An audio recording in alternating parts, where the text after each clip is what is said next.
Hey folks, good evening and welcome to Phantoms and Monsters Radio, where the veil between the known and the unknown is lifted, one story at a time.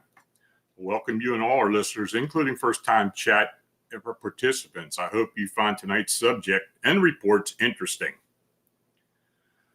For decades, people across the globe have whispered about shadowy, semi-invisible entities. Beings that shimmer like heat waves, bend the light around their bodies, and move silently through our world. Known to many as the Glimmer Man, these mysterious figures evoke the cloaking technology of the Predator films. Yet, witnesses insist their experiences are all too real. And in this episode, we'll explore terrifying new reports from Queensland, Australia, to the forest of Illinois, from the Catskill Mountains to the suburbs of Chicago. Eyewitnesses described force field-like sensations, clicking noises in the night, glowing eyes, and the eerie dread that often precedes these encounters. Some claim these beings walk among us in the malls, backyards, and hunting grounds, leaving physical effects and lifelong impressions. Are these entities extraterrestrial visitors, interdimensional watchers, or cryptid cousins of Bigfoot and other shapeshifters? Or are they something far stranger, beings that blend physical and non-physical existence, appearing only when they choose?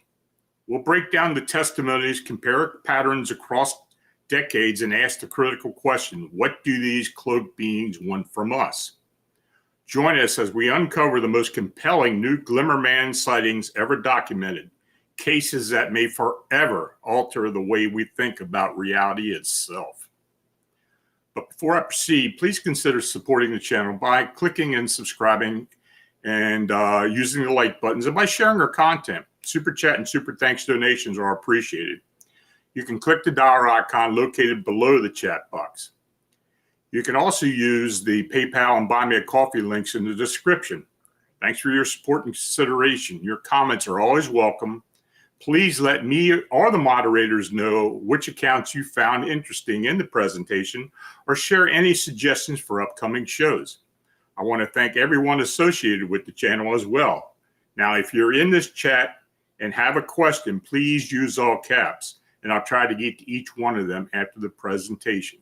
Now, for those who are live, I'm a little behind the schedule here. I had some problems with the internet, kind of going up and down. So hopefully it'll level itself out during the show. So sit back and relax and try to enjoy. Now, in early 2025, a Queensland woman felt a powerful magnetic-like force as a transparent, shimmery figure passed directly through her in a shopping mall. Her mother, seated nearby, confirmed that she had seen the mysterious form, an encounter eerily reminiscent of the elusive Glimmer Man. Now, this report was recently forwarded to me from a witness who had read a previous post on the Phantoms and Monsters blog. Now, she tells me, several months ago, in early 2025, my mom and I went to a shopping mall to buy some yarn for a project she was working on. We live in Queensland, Australia. After purchasing some wool at the store, my mom realized that we also wanted white yarn. Now, being older, I let her sit down while I went back to get the white ball of yarn. As I exited the shop and walked towards her, sitting on a public bench, I suddenly felt a strange sensation as if I were caught between two magnets. It felt heavy and intense. I grabbed the shopping trolley and exclaimed, "What was that?" It was such a powerful feeling, almost like a force field.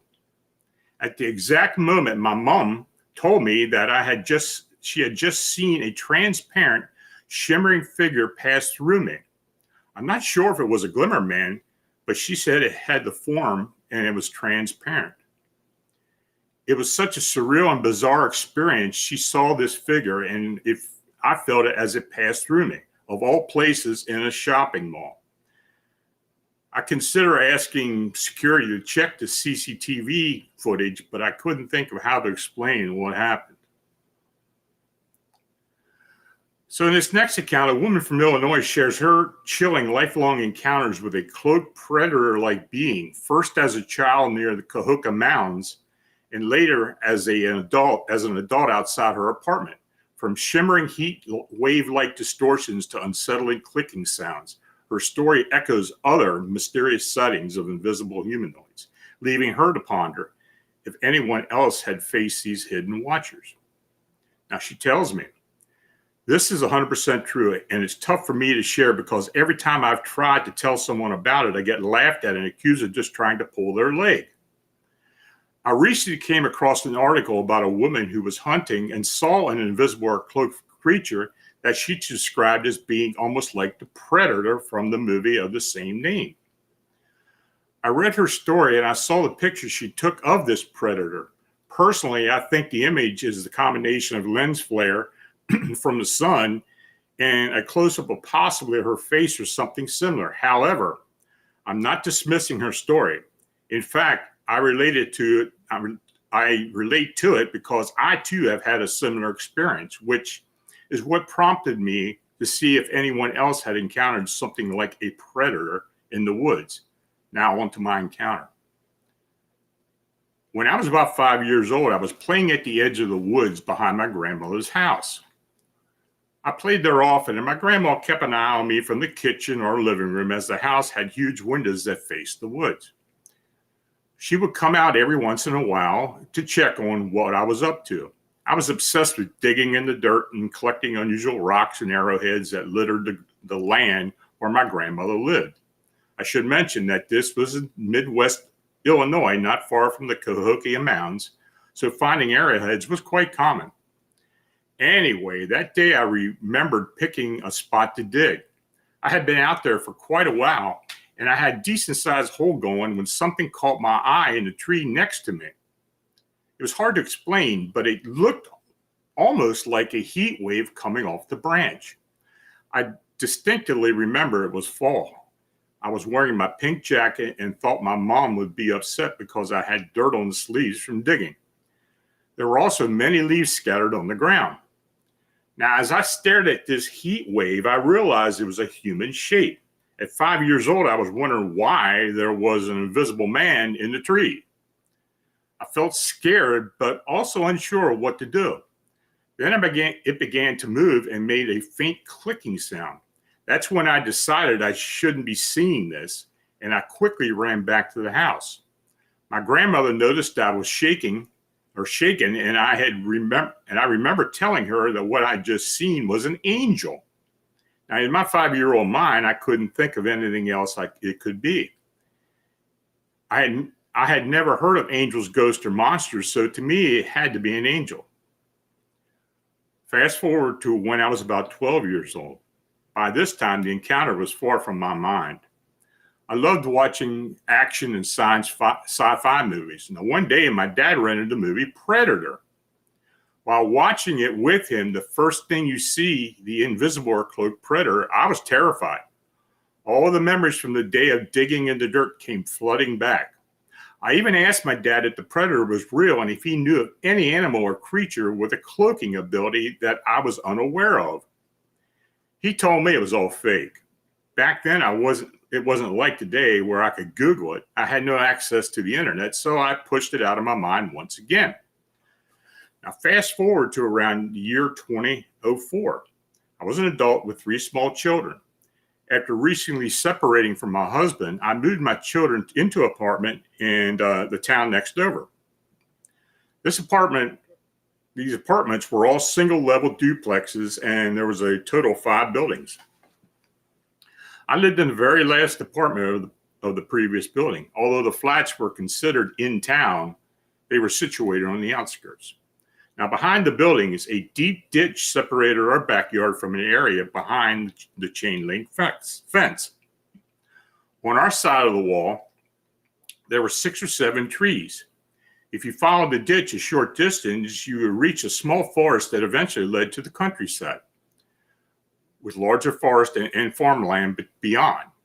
I was a smoker, but didn't smoke in the apartment because of the kids, so I often went to the back porch for a cigarette. One night, I was up late doing the laundry after the kids had gone to bed. I decided to take a smoke break before heading to sleep. Now, while on the porch, I began to hear a faint clicking sound. Since I had seen a groundhog in the ditch a few days earlier, I looked there and thinking it might be out there again. An outside light near the playground dimly lit the yard to the right of my porch. I didn't turn on my porch light. I usually didn't if I was going out there for a quick smoke. Now, not seeing any groundhog or movement in the ditch, I continued smoking. The faint clicking noise persisted, and a slight movement drew my attention to the tree to the left of my porch. There it was, an exact invisible figure I had seen when I was 5. It was a distortion in the shape of a humanoid crouched down on the branch with one arm holding on to the tree trunk. I couldn't believe it. My thoughts raced. Is this really happening? Is it here to harm me for seeing it those many years ago? All I could think about was my kids sleeping in the apartment. I rushed inside, slammed the door, and locked it. I ran to check the kids' room, making sure all the windows were closed, and then turned off the lights in the living room, staring out the blinds at the tree, hoping to catch another glimpse of it. I sat there for a good 10 minutes, but I couldn't see anything. Just as I was starting to convince myself that I was just tired and imagining things, my neighbor's dog came running across the yard, barking at the same branch where I had seen the predator. This startled me because the dog was not a barker. I had never heard it bark at anything, not even at the groundhog that had been hanging around the ditch.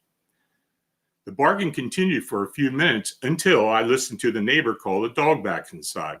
The dog reluctantly turned to go home, stopping every few feet to look back at the tree branch until it was out of sight. I didn't sleep that night, and I have never seen anything like it again. I'm not sure what to make of it. I'm a grown woman with kids and a promising career. I would like to know if anyone else had a similar experience. I know what I saw, believe it or not. Thanks for taking the time to read this. I'm about 2 hours from Carbondale. Now, in this next account, let's see. In 1970s, a young child playing near their home in the Catskill Mountains witnessed a chilling phenomena: the outline of a tall, transparent man standing silently beside their friends. Though the memory faded for years, it resurfaced later in life after hearing a strikingly similar account, raising the question of whether these cloaked beings are watching us more often than we realize. They tell me, I had a bizarre experience in the Catskill Mountains in upstate New York. Now, if you're not familiar with the Catskills, they're known for their dense woods, low population, and true immersion in nature. Now, back in the 1970s, we had the freedom to roam and spend a lot of time outside. I remember it being a gorgeous sunny day and the maple leaves turning bright red, orange, yellow, and some remaining green. I was with a group of children, and since we hadn't started kindergarten yet, I was around 4 years old.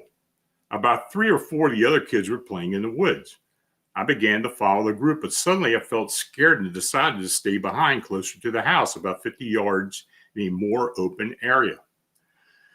This overwhelming fear came over me, a sensation I can still distinctly remember. I watched my friends play and wanted to join them, but something kept me from going. My older sister was with the other kids, so I kept looking over to her, trying to decide whether to join them or not. Then, while I was watching, I saw the shape of a tall, invisible man that appeared see-through. I remember the leaves blowing in the wind, but the leaves around him were blurry, while everything else was in perfect focus. I couldn't make sense of what I was seeing, but I confirmed that it resembled the outline of a man with sharp features. He was standing about 5 to 8 foot away from the group, watching them play. I kept looking at this figure for what felt like at least 5 minutes, or as a child would say, a while. I then started yelling and calling for my sister to come back. She could hear that I was worried as I kept shouting, "A man is next to you." With my legs feeling heavy, I began running closer to the house, and that's when all the other children started running and following me. They kept asking what I saw, and I replied, "A man, but you can see through him." It was something I couldn't process at the time, and I forgot about it until I had watched a documentary where a woman shared a similar experience. That memory suddenly flooded back. I know what I saw, yet I don't usually tell people about it because it sounds unreal. I'm hoping to connect with anyone else who might have had the same experience, and so that they can feel a bit less alone.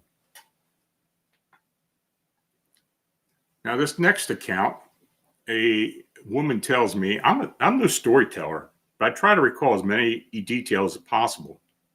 My experience happened on September 2nd, 2022, which isn't too long ago. I had been out during the day running errands for my elderly dad. Later that evening, I returned to his apartment located in a small residential building in Chicago. His apartment is on the 6th floor. Now, at some point during the evening, I decided to step out onto the balcony for a quick cigarette. I was standing there, staring off the distance, not thinking about much. As I stood there with my cigarette in hand, I shifted my position and noticed a large tree about 20 feet away, about 15 feet from me.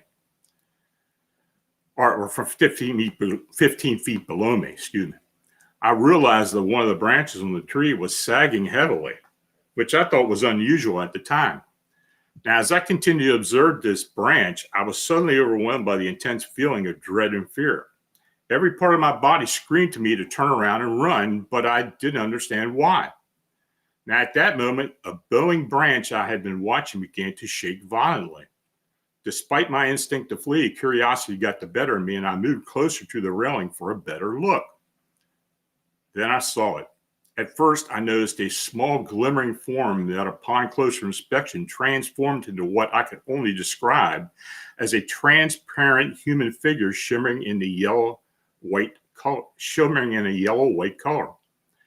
I quickly broke my fixated stare and stepped back from the railing. Suddenly, it dawned on me what I had witnessed. This being had dropped from the tree and landed on the ground below, directly behind a man who had been walking past at that same moment. The man immediately turned around, thinking someone had thrown them something at them. I noticed a cloud of smoke or dust rising from behind him. I waited for some time, expecting to see this thing reemerge from the dust, but it was gone. Now, coincidentally, another neighbor a few floors below had also seen the same thing I did, and they confirmed all the details. The neighbor and I tracked down the man who had walked past a few hours earlier and spoke to him. He said he felt an impact but didn't see anything when he turned around. He also reported experiencing the same sense of dread I had felt just hours before. Does anyone have any idea what these beings might be? Can they be dangerous? Now, this next account, the witness states, "Hi, I live near Birmingham, Alabama, and I have an outdoor entertainment system that I use a lot during the summer. It consists of a large projection screen and some outdoor furniture. My 16-year-old son and I enjoy watching movies late in the night during the warm months.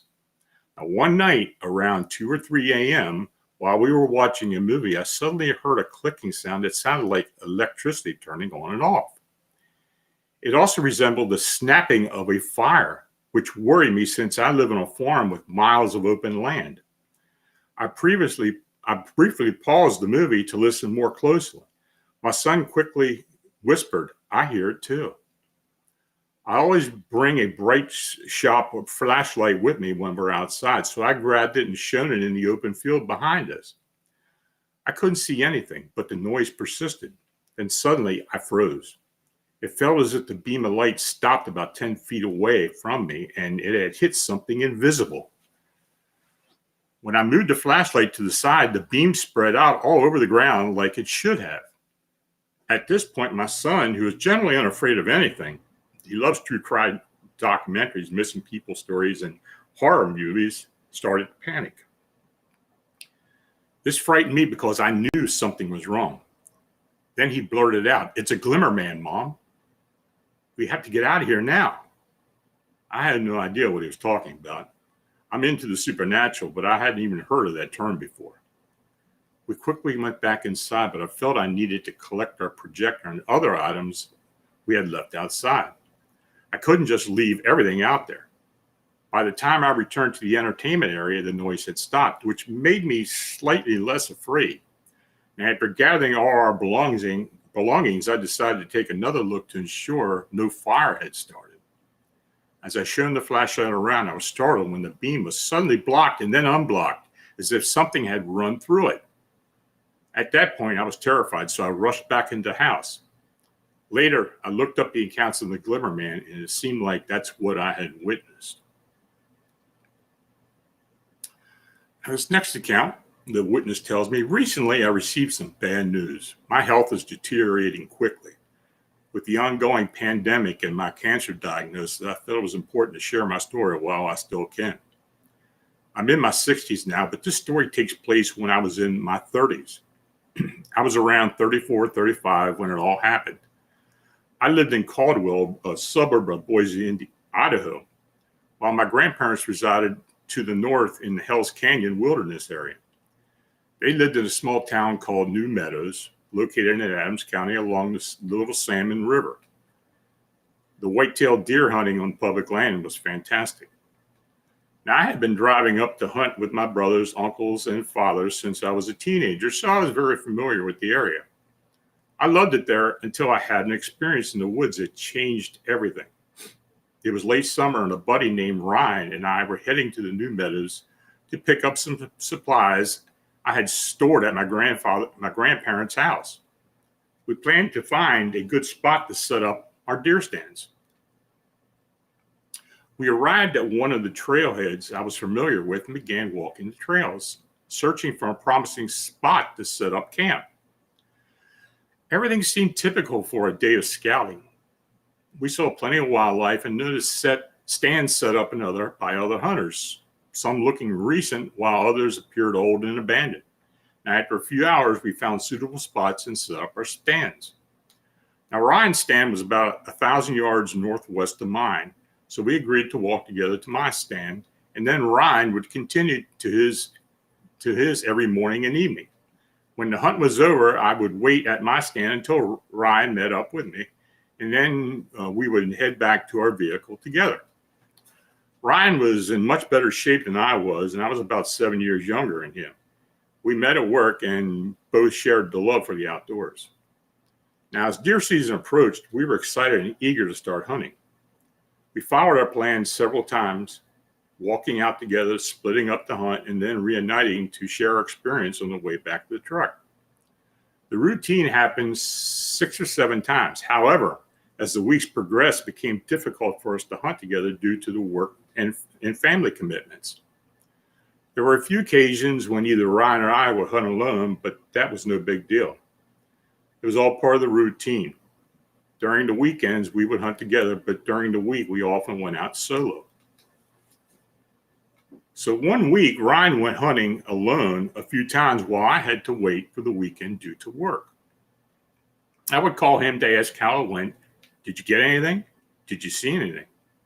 He always replied that he hadn't seen much, just some tracks. I told him I would see him this weekend, but he said he couldn't make it. I replied, okay, no problem. I'll go next week. The following week came and Ryan said that he couldn't make it because he wasn't feeling well. I asked if he had gone during the week and he said he hadn't. Again, I thought nothing of it, but whatever. The week after that also came and went without Ryan. This pattern continued week after week, even though deer season would soon be coming to an end. Ryan loved hunting and fishing. He frequently discussed deer hunting, had subscriptions to several hunting magazines, watching hunting videos, and attended trade shows. For him to suddenly find any and every excuse not to go hunting seemed odd, so I decided to ask him, hey man, what's going on? You last came out a few weeks ago. Is everything okay? He assured me everything was fine, saying he was just swamped, and that was that. I continued to hunt alone for the rest of the season. I failed to bag a buck that year, but I was more frustrated by the loss of my hunting buddy. For the next few months, I reached out to Ryan, and everything seemed normal. Spring arrived, and I discussed scouting for a new place to hunt that year, a spot that would be better. I invited him to join me, and he said it sounded fun. So a few weeks later, I checked in to see if he was ready to go hunting, but he told me he couldn't make it again, offering more excuses. He kept putting off until we finally said he wouldn't be hunting this fall because he was too busy and suggested maybe another time. I was shocked, so I decided to go it alone this new season. I found a spot that looked promising. So one day I walked to Ryan's old hunting location and I noticed his stand was still in the tree. He never came to retrieve it. I decided to give his spot a try. So one morning I arrived earlier than usual, and as it was a longer hike, I headed out to Ryan's stand. I climbed up and settled in. Now for the first hour, everything seemed normal. However, after about an hour and a half, I noticed it suddenly went quiet, deathly quiet. It was if I was in a vacuum. I could hear my heartbeat, but that was it. No birds, insects, squirrels, or chipmunks, not even the breeze. I remember thinking, man, this is crazy. I've never heard it this quiet before. This is strange. This silence continued for about 10 minutes. Then I noticed something out of the corner of my eye about 70 yards away in the trees. I could see movement, but couldn't tell what it was. A sense of dread washed over me as if something was wrong. I don't scare easily, but I was suddenly struck with fear and had no idea why. This thing was still moving around in the trees and I couldn't focus on it. I kept telling myself, what the hell is that? What is it? Then when it jumped to a neighboring tree, allowing me a better look, I say better, but what I saw is hard to put into words. Whatever it was had two arms, a head, a torso, and two legs, but I wouldn't describe it as a man because it wasn't one. It was about 6 feet tall, perhaps even shorter. It jumped to the next tree and squatted on a limb, surveying the area. I was too scared to move, so I sat there watching in amazement. The forest was still, but this thing just sat there. It looked like water, liquid, almost like clear plastic. It was nearly impossible to see when it stopped moving, but you could see it much better when it moved. The whole time I kept thinking to myself, what the hell is that? Is it a Sasquatch? Is it a ghost? I had no idea, and I didn't want to know. I didn't want it to know I was there. I resolved not to move until it was gone. For an hour, I continued to watch this thing intently, never taking my eyes off of it, not even for a second. I don't think it saw me. It never indicated that it was aware of my presence, which I'm thankful for. Eventually it disappeared into the woods. I quickly climbed down from Ryan's stand and hurried back to my truck. Sitting in the cab, I tried to wrap my mind around what I just witnessed. What was that thing? Am I going crazy? Am I losing my mind? Do I have a brain tumor? I must be hallucinating. But no, I saw it. I watched it for a long time. Whatever it was real. I drove home and said nothing to anyone about the whole ordeal. I didn't want them to think that I was crazy or anything like that. For the next few weeks, I found myself thinking about it constantly every time I laid down to sleep while showering or during drives alone in my truck. That memory would flood back into my mind. What did I see? Eventually, I reached out to Ryan and asked him if I could visit him, and he agreed. One Saturday around lunchtime, I drove over to Ryan's place and we chatted about what we had been up to, how life was going, just usual topics. Then I started to tell him about my deer season and mentioned that one day I hiked up to his stand and hunted from it. His reaction was shocking. He turned pale and had a strange look in his face that I'll never forget. I asked him, "Dude, are you okay?" He replied, "Did you see anything?" I said, "No, man, I didn't see any deer." And he responded, "I'm not talking about deer. Did you see anything?" At that moment, I realized what he was implying, and I knew he had experienced something. So I said, "Yeah, I'll tell you exactly what I saw." I recounted everything to him, and he revealed that he had seen it too, and he was lucky it didn't see me. His encounter had been much different from mine. He explained that the entity not only saw him, but forced him out of the woods, which is why he never returned. He wanted to tell me about it, but didn't know how to.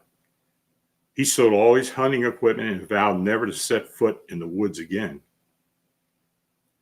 We talked for hours, and even now, we still don't know what we saw. Ryan thinks it might be a demon or something alien. I'm still uncertain, but I know that it sounds unbelievable. I'm relieved he saw it as well. It confirms that I didn't hallucinate the whole thing. I did see what I saw, even though I still don't understand it. Some friends of mine heard your show about the Glimmer Man sightings and encouraged me to listen. I did, and I was surprised to discover that other people have seen it as well. I no longer feel alone in the experience. I want to share my story with you because it deserves to be documented somewhere. Now, Ryan passed away 4 years ago in a tragic motorcycle accident. Perhaps one day we will finally figure out what the Glimmer Man is. And Gene Crane, I want to thank you for your donation. Much appreciated. Now, this next account, the witness states, "I would like to share a terrifying experience I had in 2002 while I was in college. At the time, I was in my second year at the University of Florida, living in an apartment with a girlfriend and fellow student in Gainesville, Florida. We were living the typical college life, attending classes, studying, socializing with friends, and occasionally go to weekend parties. As two broke college girls, we were always looking for ways to save money. Now, during our free time, we sought out inexpensive activities such as going to the movies, bowling, visiting flea markets, attending yard sales, and hiking in the local parks. Now, hiking was one of my favorite pastimes. I love the outdoors, and it's a great form of exercise. We had a dog named Toby, a golden retriever who had since passed away. He was an excellent, loving companion who loved to hike with me, and we went 3 times a week. Our favorite spot was the Gainesville Hawthorne State Trail, which was nearby and offered a 16-mile hike if you completed the whole thing. However, we typically hiked about 5 miles. The trail is beautiful, filled with trees draped in Spanish moss, swamps, and an abundance of wildlife. The paths are paved and feature bridges, observation decks, and many interesting sights. These woods are dense, so once you stray off the main path, you can only see about 35 yards into the forest. Now, on this day, Toby and I were about 4 miles into the trail. It was a weekday around 11 a.m., and we encountered very few people. At that moment, it was just Toby and me. Now, as we hiked, I was enjoying the sun and the beauty of nature while keeping an eye out for wildlife. Then suddenly, Toby froze. He stood still with his ear perked up, his tail sticking straight out. He was intensely staring into the trees. I assumed he had spotted some birds or something similar, so I asked, "What do you see, Toby? What is it, boy?" He didn't bark, but I could tell something had caught his attention. As I looked in the direction he was focused on, I noticed Toby's demeanor began to change. His tail went from standing straight out to lying between his legs. He started to whimper and pulled on the leash as if he wanted to leave that spot. I kept my gaze fixed on the trees, trying to figure out what was frightening Toby, and that's when I saw it. It's hard to describe, but it appeared clear, yet not entirely so. It had the shape of a human, complete with a head, torso, 2 arms, and 2 legs, but it was see-through. The most striking feature was its glowing yellow eyes. That was the only part that stood out clearly. Believe it or not, this thing reminded me of the alien from the Predator movies when it was cloaking itself. It was perched on a large tree branch hanging by its right arm, and it was gazing directly at Toby and me. Then it suddenly crouched down, trying to hide behind a tree trunk as if it had noticed us noticing it. I don't know why I kept referring to it as him. I had no idea what the creature's gender was, if that's even applicable. Although it tried to conceal itself, I could still see portions of it peeking out from behind the trunk. I was frozen, mesmerized by this being, focusing intently on it to figure out what it was. I didn't want to look away for fear I might lose sight of it. It was incredibly camouflaged. As if I glanced away, I might not be able to find it again. So I kept staring, ignoring Toby's whimpers. Then it moved. It swung through the trees effortlessly and made almost no sound. It would dart to a few different trees and freeze, then look back at us as if it checking whether we were still watching. It felt like this creature didn't want to be seen. It would shift, freeze, and crouch down, positioning itself between us and the tree it was hiding in. It would stay like that for a few minutes before moving again. I wanted to follow it, but everything within me screamed no. So I just continued to watch, and eventually it disappeared into the forest. Toby and I jogged back to the car, and I never mentioned what I'd seen to anyone. To this day, I still don't know what I witnessed. Was it alien? Was it something else? I don't know. I felt scared that day it happened, but at the same time, I was elated. Toby and I returned to that spot numerous times, and I won't lie, I hope to see it again, but I never did. I thought it was only one I was the only one who had seen this type of encounter until I heard about all the covering. The Glimmer Man. I saw it. I saw the Glimmer Man. Now, I tell everyone who will listen, of course, some folks think I'm crazy, but I don't care.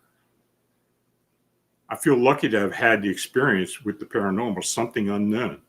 I believe the universe is far more complex than we realize, and there are things out there that we just can't explain. But it's okay. I like it that way. Now, this next account, the witness states, my husband shared an account of a Glimmer Man sighting, which I'm retelling. I just had to repeat it. I just had him repeat it to me again to ensure that I didn't get the story wrong. He grew up in Vermont, where the landscape is very wooded. It seemed like a peaceful place, but even in areas with extensive woods, there's often a strange sense. I firmly believe that the woods are not fully human territory. They belong to animals and potentially other unknown entities. About 30 years ago, when my husband was still in high school, he and his friends were hanging out at a friend's house, which was located about 50 feet away from the edge of the forest. My husband has never smoked, drank, or used any type of mind-altering substances due to a medical condition. So he was entirely of sound mind when he randomly glanced at the edge of the forest. To his astonishment, he saw a tall, invisible humanoid figure strolling along in the tree line. He watched it as it walked the length of the property until it disappeared. He noticed it because he was looking directly at the spot where it had just appeared, which he found bizarre. He didn't mention to his friends and chose to play it off as nothing had happened. Aside from the peculiar predator-like invisibility aspect, the only description he could provide was that it had a humanoid shape and was tall, swinging its arms slowly as it moved. My husband is a practical, no-nonsense man with great integrity, which makes him different from those who tend to fabricate such stories. Over time, he has encountered several strange phenomena in the Vermont woods. His account intrigues me, but I hope never to have a similar experience. Now, this next account, the witness states, I was near Lake Huron in Ontario, and I was driving south in a taxi. I was working as a taxi driver at the time, and I passed through the area. On my way back, only about 10 minutes later, I came upon a very bizarre scene. There was a deer cut in half on the road, and it was not hit by a truck. This deer looked like it had been through quite a struggle, and there were large footprints all around it. Standing over top of it was about an 8.5-foot Bigfoot. It looked like yellow flashlights were glowing out of its eyes. I took my car and I passed the Bigfoot. I put it in reverse and I hit the gas. I drove through the Bigfoot. His arm went through the window of my car and my head. It was just like it was a hologram. And he moved very quickly when he did this. After that, I went over to the side of the road and I looked, and it looked like it was climbing down into a ditch and down into the ground like it was a hole there. It was the most bizarre thing that ever happened. I see a deer cut in half like that was something that a car couldn't do. I was like, well, if this is a physical creature, how did it rip the deer in half? There were bloody footprints all around the deer. I tried to hit it because I thought it would at least do some damage to the Bigfoot, so we would have one finally. So that's not a great way to discover Bigfoot. CS, thank you for your donation. Much appreciated. Now, folks, that was the last account. If you have any questions, feel free to put them up in caps, and we'll see what we can answer.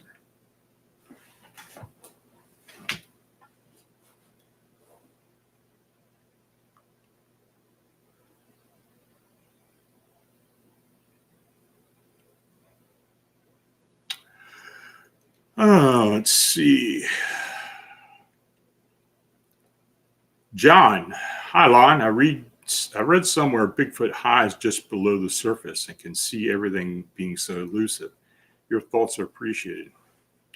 I guess it could be. I mean, as far as maybe utilizing this type of cloaking, maybe it does. I have talked to several people who swear that the Glimmer Man's a Bigfoot or other type of cryptid. So I don't know, but what you stated, it may very well be true. There's a reason why why these things have, we don't have a body, or why these things are hard to see, or they seem sometimes to just suddenly manifest or disappear. But we really don't have any idea what it is. Paranormalism Net. Do Glimmer Man sightings occur during any particular weather conditions or season? Yeah, I've had them. I don't think it really matters. I've even read accounts that happened in winter with a lot of snow in the woods. So I don't think that even matters.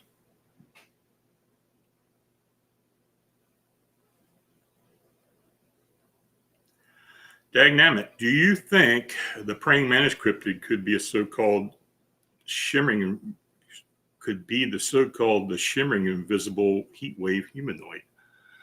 I guess, of course we don't really know. The mantis man, or whatever this thing was that was seen up near Hackettstown, New Jersey, which I was on Monsters and Mysteries in America. And then when I reported on, it did seem to have that invisibility, that shimmering effect in some of the sightings. So maybe it is. I don't know. It could very well be. But yeah, that being definitely had some type of cloaking abilities.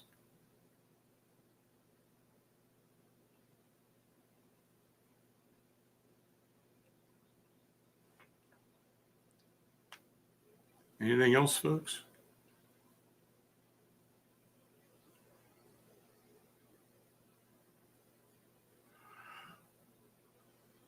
Dagnammit, what do you think of Mel's Hole, the bottomless pit in eastern Washington?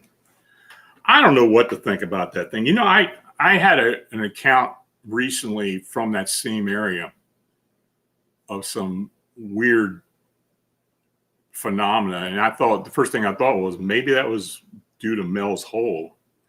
Now, for people who don't know the story, this gentleman who supposedly had this bottomless pit or hole found on his property, he was talking about it. Actually, he had reported with Art Bell on Coast to Coast, and that's kind of where it continued on. And for about a year or so, he kept calling in and talking about it until he disappeared.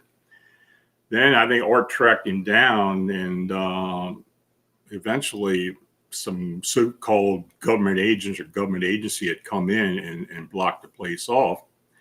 This guy eventually moved off. So I don't know what the real story was with Mel's Hole.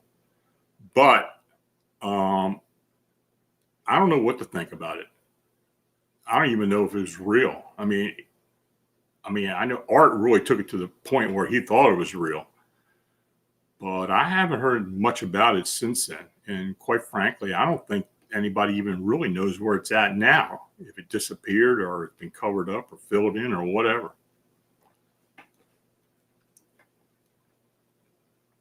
Jose Sanchez, about how many Glimmer Man sightings would you say are reported on an average yearly average in the U.S.? I don't know. This phenomena is fairly new to the cryptid world.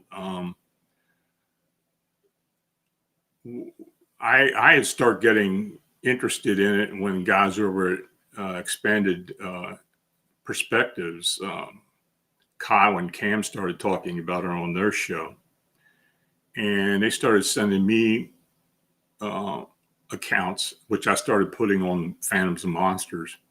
And since then, we've continued to receive them. I guess maybe I get a dozen or so a year. They may get as much or more because they talk about it a lot. And in fact, Cam and Cal and I have written a book, which I just sent to the editor about 2 weeks ago. So it's about the Glimmer Man, and the sightings reports have been sent to us. So when that is finally released and published, published and released, I'll mention about it, and it'll be out there for y'all to get copies of.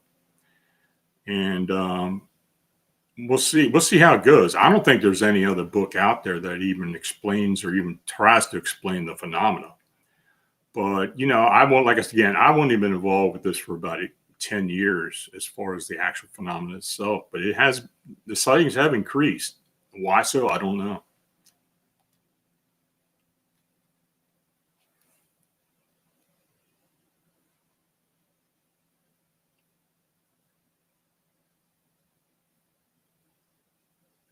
Okay.